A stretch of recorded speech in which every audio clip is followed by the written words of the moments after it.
একটা বয়সের পর জীবনের শখ বলে আর কিছু থাকে না, থাকে শুধু ধৈর্য আর পরিস্থিতির সাথে নিজেকে মানিয়ে নেওয়ার পালা। একটা পর্যায়ে এসে অটোমেটিক আল্লাহ তাআলাই আমাদের সবার ধৈর্য ক্ষমতা অনেক বাড়িয়ে দেন। হ্যালো এভরিওয়ান, আসসালামু আলাইকুম। সবাই কেমন আছেন? আশা করছি সবাই খুব ভালো আছেন। আমি আলহামদুলিল্লাহ ভালো আছি। এই তো চলে আসলাম আরেকটি নতুন ব্লগ নিয়ে। আশা করছি সবাই একটা লাইক দিয়ে শুরু থেকে শেষ পর্যন্ত দেখবেন। সকালে নাস্তার জন্য ভুনা খিচুড়ি রান্না করছি। অলরেডি রান্নাটা কিন্তু হয়ে গেছে। আর 2টা ডিম ভেজে নিব। আর গত দিনের চাপা শুটকি ভুনা আছে, তো সেটা দিয়ে নাস্তাটা হয়ে যাবে। খিচুড়ি দিয়ে শুটকি ভর্তা খেতে কিন্তু ভালোই লাগে। আর এখানে ডালের বড়াগুলোকেও ভেজে নিচ্ছিলাম। কিছুটা ডালের বড়ার মিশ্রণ ছিল, একটু একটু করে সবকিছুই করে নিচ্ছি।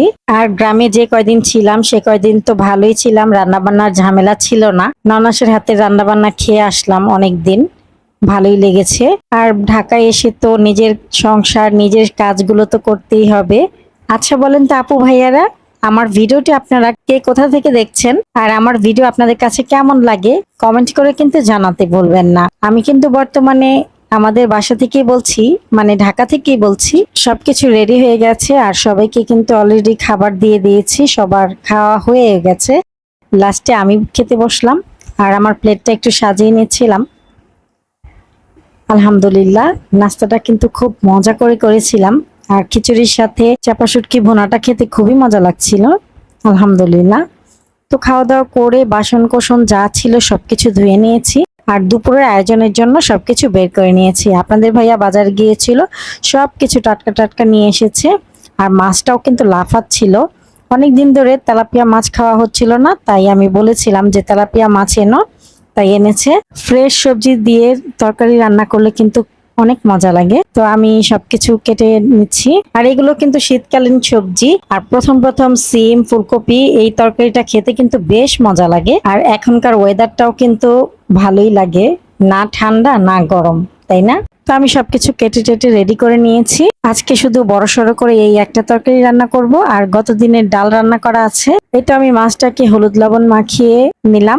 আর একটু মশলাটা বেশি পড়ে গিয়েছিল, তো যাই হোক ব্যাপার না। প্রথমে আমি ভাতটা বসিয়ে দিলাম আর পাশের চুলায় তেল গরম হয়ে গেছে। তেলের সাথে আমি কিছুটা লবণ দিয়ে দিলাম, এতে করে মাছগুলো ভাজলে কিন্তু খুব সুন্দর উঠে যাবে। কারণ এই কড়াইটাতে কিন্তু আমি তরকারি রান্না করি, তারপরেও কিন্তু এই লবণ দেওয়ার কারণে মাছগুলো কিন্তু লেগে যায়নি।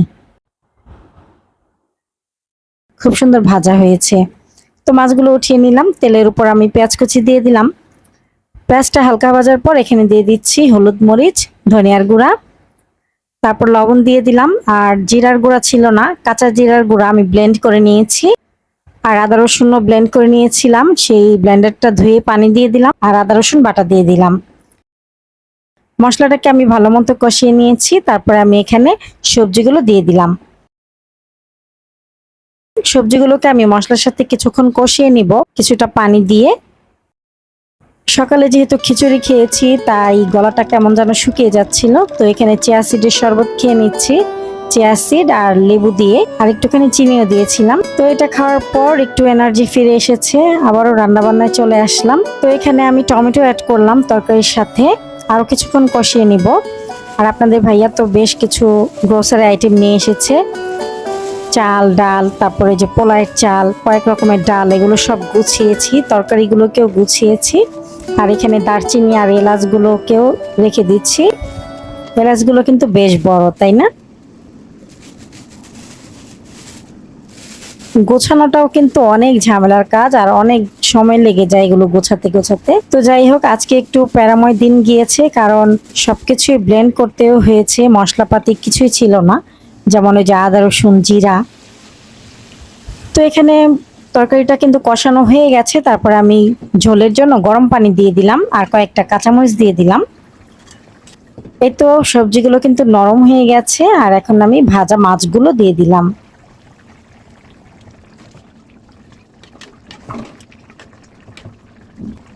সবশেষে দিয়ে দিচ্ছি ধনিয়া পাতা কুচি।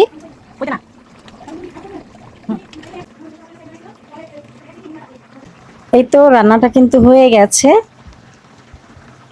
চুলাটা অফ করে দিব। আর এদিকে ভাতটাও কিন্তু হয়ে গেছে।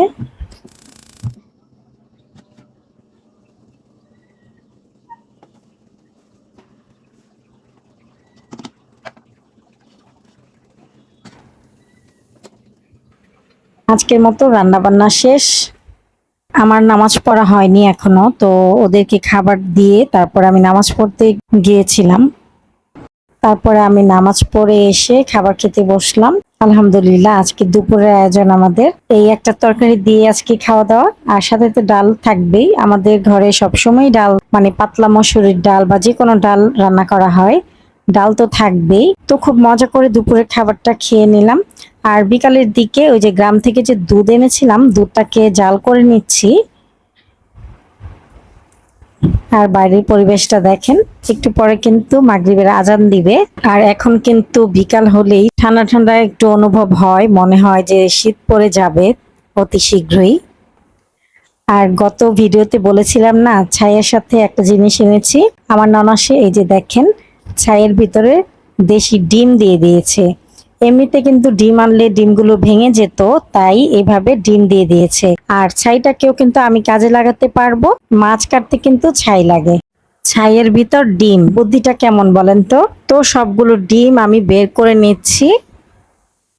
এখনকার জন্য 5টা ডিম আমি সেদ্ধ করে নিয়েছি, আর দুধ তো জাল করাই ছিল। আজকে সন্ধ্যার নাস্তায় আমরা স্বাস্থ্যকর খাবার দিয়েই করছি। আলহামদুলিল্লাহ, ডিমগুলোকে ছুরির সাহায্যে আমি একটু কেটে ভেতরে বিট লবণ দিয়ে দিচ্ছি। আর বাচ্চাদের দুধে ওরা চিনি খায়, তাই ওদের 3জনের দুধে একটু চিনি দিয়ে দিলাম। ভিডিওটি ভালো লাগলে প্লিজ একটি লাইক দিবেন। ভিডিও সংক্রান্ত কোনো মতামত থাকলে কমেন্টের মাধ্যমে জানাতে পারেন। আজকের মতো ভিডিওটি এ পর্যন্তই। আল্লাহ হাফেজ, আসসালামু আলাইকুম। আমাকে সাপোর্ট করার জন্য আমার ভিডিওটি চাইলে একটা শেয়ার দিতে পারেন। যারা এতক্ষণ পর্যন্ত আমার ভিডিওটি না টেনে কন্টিনিউ করেছেন, তাদের সবাইকে অসংখ্য ধন্যবাদ।